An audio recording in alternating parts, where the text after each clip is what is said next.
Por que algumas pessoas são vulneráveis e outras não são? Numa mesma situação, as pessoas passam por uma mesma situação e as respostas são tão diferentes. Depois, por que uns se deprimem e se matam diante de dificuldades e outros se fortalecem e crescem?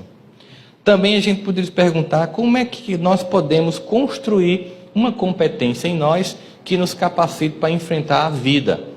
E, finalmente, qual é a visão que o Evangelho de Jesus nos oferece para que a gente possa lidar bem diante deste mundo no qual nós nos encontramos? Seriam questões que, se a gente observar, a gente sempre se pergunta isso, né? Depois eu queria um copinho desse vazio, só para fazer um exemplo, Kleber, eu agradeço. Está vazio? Beleza, já estava me esperando. Aqui, isso. É o que a gente chamaria o desenvolvimento das competências emocionais. Então começou-se a tentar entender, isso ainda falando de psicologia, não entrei no Evangelho. Quais seriam, de onde viriam as características que em nós forjaria competências? E se começou a dividir as variáveis, numa pesquisa, variável é apenas aquilo que varia, somente. O que é que varia de um ser humano para outro? Isso é o que a gente chama de variável em pesquisa. O que teria como contribuição para a formatação de uma personalidade? Então, primeiro a gente tem o QI, que é a capacidade de desenvolvimento intelectual que o indivíduo tem. Será que essa seria a resposta? Por exemplo, indivíduos que têm mais cultura são menos vulneráveis que indivíduos que têm menos cultura? Não. Você conhece pessoas inteligentíssimas, depressivas, e pessoas simplérrimas, super felizes. E o contrário também. Não é? Então, não seria o QI. Seria o ambiente no qual o indivíduo foi educado? Sim. Todo esse conjunto de possibilidades que cada um de nós tem, mesmo nas culturas de um país, de uma cidade, de uma região, também não.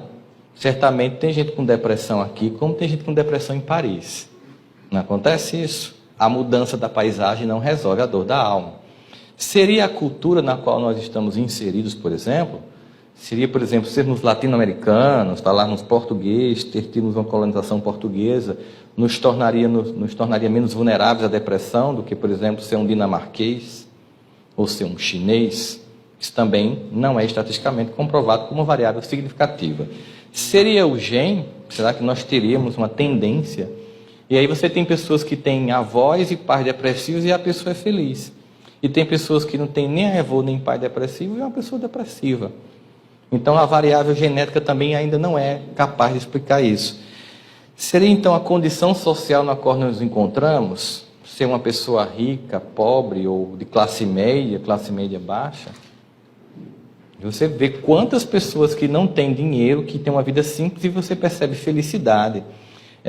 Eu uma vez fui fazer as chamadas caravanas do Evangelho, que deve ter aqui também, né? Você vai, reúne o pessoal no centro, e tem famílias que estão solicitando a implantação do Evangelho de Jesus no lar, e a gente vai levar, se divide os grupos em carros, pegamos os bairros, chegamos naquelas casas, e eu tive uma oportunidade de ir numa noite para 3 casas, mas 2 me chamaram a atenção, porque uma delas era extremamente humilde, mas muito humilde. Quando a gente chegou lá, a mulher estava fazendo um café numa lata de leite ninho, isso nos anos 80, né? Eu era adolescente nessa época. E ela estava servindo o café em copos que eram reutilização de vidrinhos de Nescafé. Então, quando eu vi aquela cena, a primeira coisa que me deu foi repugnância. Eu sou bem franco. Eu fiquei com nojo, mas eu pensei, eu não tenho direito de manifestar isso para ela. Eu tenho que tomar um café, porque certamente talvez ela só tenha esse café aqui. Mas era interessante que ela e os filhos manifestavam uma alegria muito grande. E aquilo me deixava meio desconcertado. Como é que eles tinham E não era uma coisa forçada. A gente percebia uma harmonia. Apesar de ser muito simples aquele lugar, havia uma harmonia tão grande que ficou... A gente, no final, se perguntou se a gente foi fazer o Evangelho, eles foram fazer o Evangelho na gente. E na sequência daquela casa, nós fomos a um condomínio fechado. Uma casa de quase 1.000 metros quadrados, com piscina térmica, academia particular, sabe? Aquela decoração toda pensada para o arquiteto, um spot em cada tela de óleo, flores naturais, e uma tristeza naquela família, uma distância, uma frieza entre todos, que contrastava tanta beleza externa e tanta pobreza interior com o ambiente anterior, que era de tanta pobreza externa e tanta riqueza interior. De modo que hoje em dia é muito claro para as ciências do comportamento humano que não é o que acontece comigo que me torna mais ou menos feliz, é como o que acontece comigo reverbera dentro de mim. Estando sempre aqui, dentro de mim, o segredo de como eu vou ler o mundo de forma feliz ou infeliz. Então, certamente a condição social também estaria descartado como possibilidade. Seria condição, por exemplo, de ser homossexual, de ser heterossexual, ou seja, seria condição genética de ser homem, de ser mulher, né, de gênero? Também não. Não existe nenhum tipo de evidência científica de que os grupos são mais ou menos sujeitos a um processo depressivo.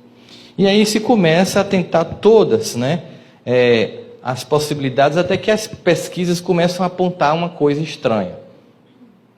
Porque no início é o seguinte, as pessoas começam a querer dizer que existem explicações, sempre materiais. Então você vai para um congresso de psiquiatria, de psicologia, e o indivíduo vai dizer que o trauma, por exemplo, pode ser o responsável por uma depressão. Aí, mas o indivíduo é gêmeo univitelino, tem o mesmo código genético, e um é depressivo e o outro não é. Aí você vai dizer, não, sabe por que acontece? É porque um dia João estava em casa com febre e Pedro foi para o colégio.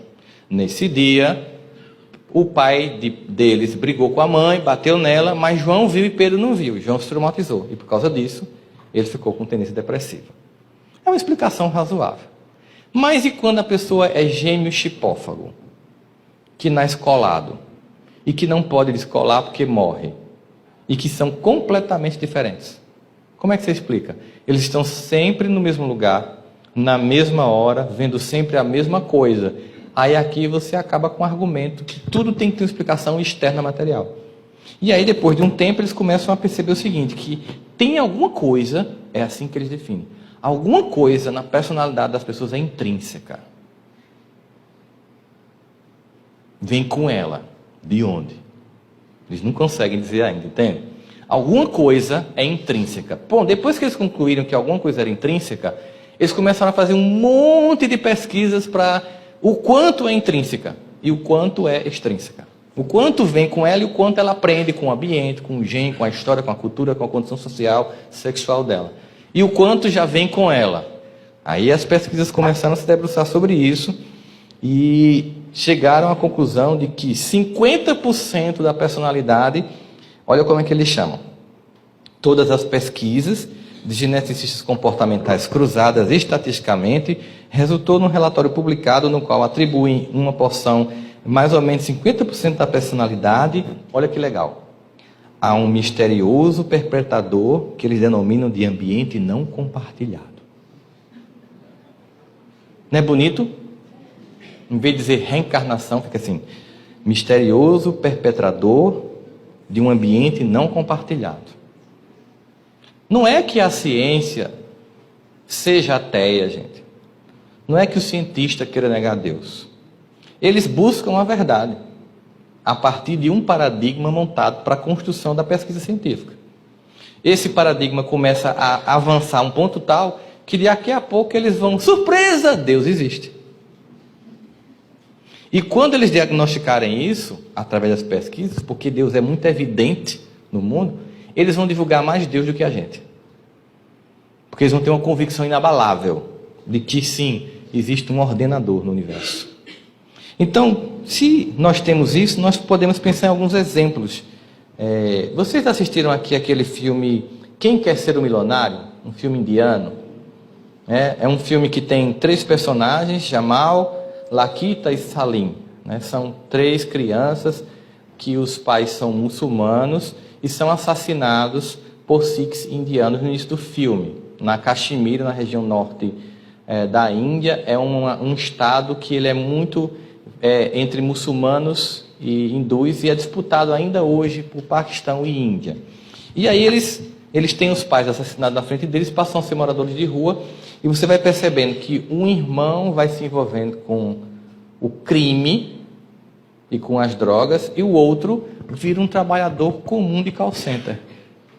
E que enquanto que as experiências, as mesmas, de profunda dor, de profunda degradação moral, de profunda humilhação, marcam Salim de forma negativa, que ele se vê justificado aí para o mundo do crime, o mesmo ambiente, a mesma dor e a mesma angústia em Jamal provoca nele uma capacidade de dar uma resposta positiva à vida.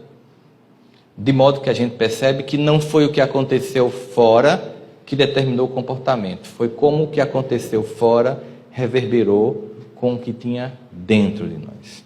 Aí, a partir daí, se começou a fazer as pesquisas sobre resiliência, que é um termo que hoje tem se tornado comum, que a gente tem ouvido em vários lugares, a gente tem percebido isso em várias pesquisas, e que eu vou explicar de forma bem simples aqui para vocês. Resiliência seria, no conceito da física, a capacidade que os objetos têm de voltar ao mesmo ponto depois de sofrer uma determinada pressão. Por exemplo, esse copo tem uma certa resiliência. Se eu apertar até aqui, imagine que isso é um trauma. Imagine que isso é uma pessoa e que aqui é um trauma. A dor chega até aqui, mas o indivíduo é resiliente até esse ponto, e aí quando passa a dor, ele volta ao normal. Isso é uma resiliência boa. Só que nós temos um nível de resiliência, cada um tem mais ou menos. Se a dor for além da minha resiliência, possa ser que o trauma ou o que aconteceu não me dê espaço por retorno. Aqui eu posso retornar, mas aqui não. A resiliência desse copo só ia até aquele ponto que eu apertava e ele voltava. A partir daqui, ele jamais voltará a ser daquele jeito. A grande questão seria então, eu posso ampliar a minha capacidade de resiliência? O que é que vocês acham? Quem acha sim, diz que 0800, 2001. Sim.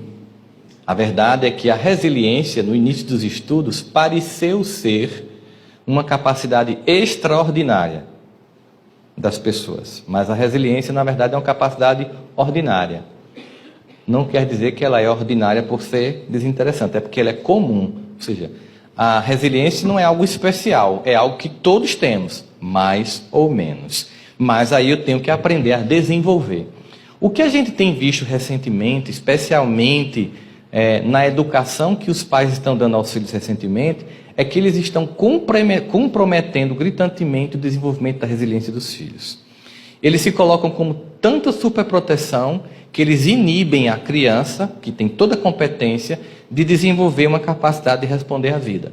Tentando sempre suplantar e sempre resolver, jamais dizer não e nunca permitir sofrer, no final, infelizmente, criam indivíduos altamente incompetentes. De modo que dramas que para muitos de nós aqui foi comum, como receber apelido na escola, né? Hoje traumatiza e leva para o terapeuta. Não é assim? Que acabar o namoro nos levava a ouvir uma música, chorar.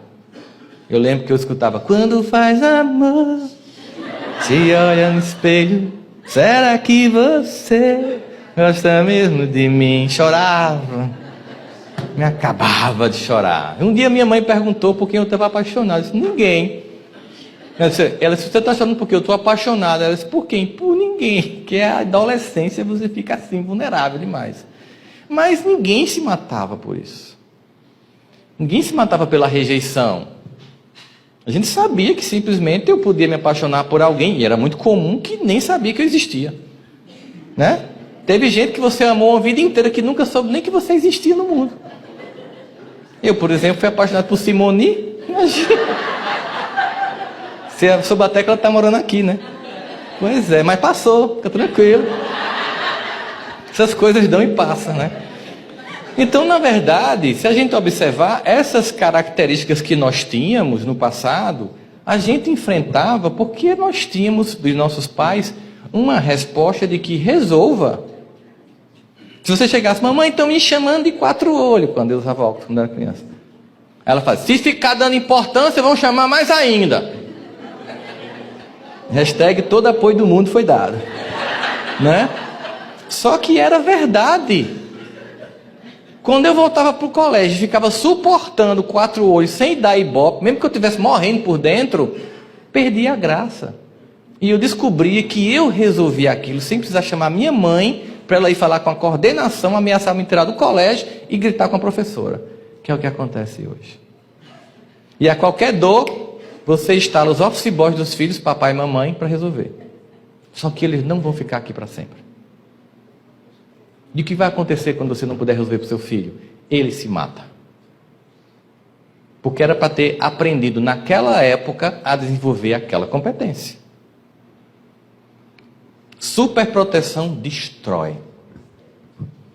Parece amor, mas não é.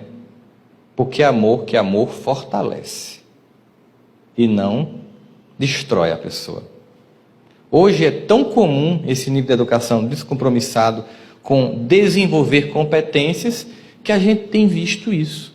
O ano passado, em dezembro, foi publicado um artigo nos Estados Unidos que disse que o índice de suicídio, aliás, mortes por suicídio, entre crianças de 10 a 14 anos, lá mata mais do que acidente de carro. Você já imaginou? O que levaria uma criança de 10 anos a se matar? Se não uma profunda incapacidade de aceitar a vida como ela é. Veja quantas pessoas sofrem porque não aceitam a vida como é. Se você for observar o psiquismo de reclamadores compulsivos, você vai perceber que tem um discurso muito claro. Eu não aceito a vida como ela é. Eu não aceito quem eu sou. Eu não aceito a altura que eu tenho, a cor do olho. Eu não aceito minha família. Eu não aceito minha condição social. E isso desenvolve uma revolta que vai desenvolver uma depressão, em que você vai culpar o passado por seu presente infeliz, ou uma ansiedade, em que você vai pensar que no futuro está uma resposta para esse momento infeliz. É como se 45% das pessoas ficassem presas ao passado e 45% presas ao futuro. 90% das pessoas numa grande ilusão de que tem culpados no passado ou de que tem salvadores no futuro. E pouca gente agindo sobre si mesmo, percebendo que a solução se encontra na própria mão, na própria forma de viver a vida. Mas é muito bom ter quem culpar. Mas esse é o tema da noite. Perdão. Certo? É muito bom ter quem culpar. Então a gente começa a perceber o seguinte, que essa fragilização, ela pode ser resolvida no momento em que eu desenvolvo competências.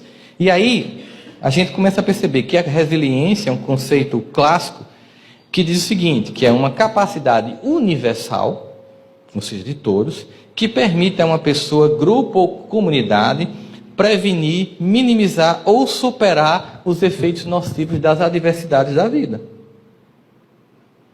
Olha que coisa legal. Eu vou desenvolver poder de enfrentar a dor e não evitá-la. Porque muita gente tem a fantasia de que não quer que sofra.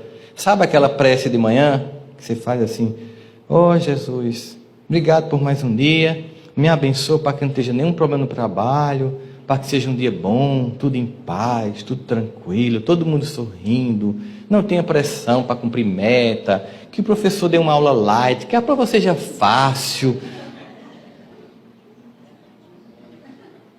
Ou seja, muda o mundo todinho para ficar legal para mim.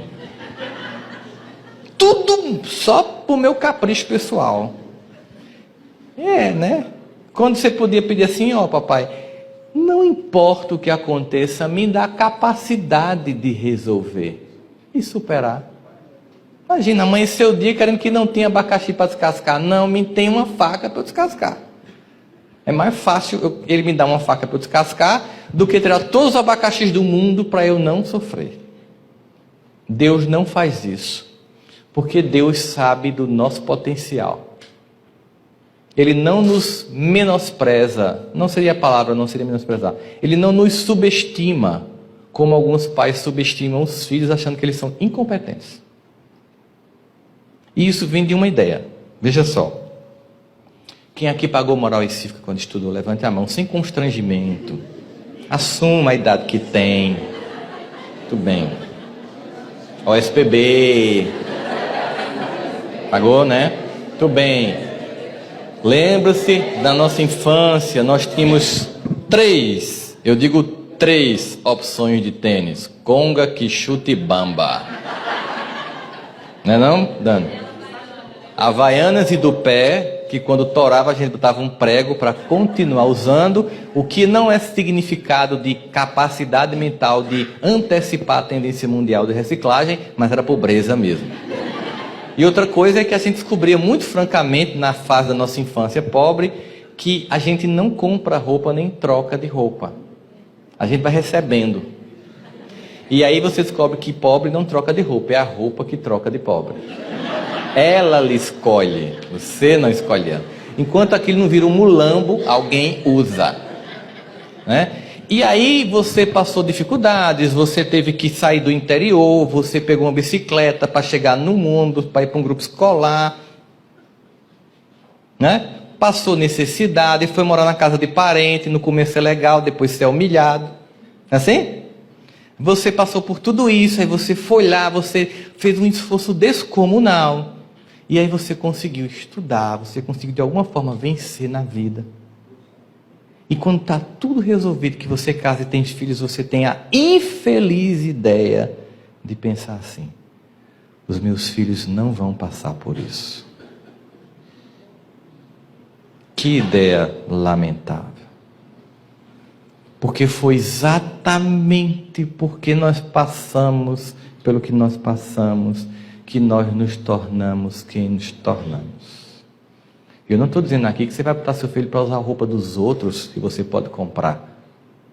Mas é que você não pode facilitar, porque a dificuldade forjou em você fortaleza.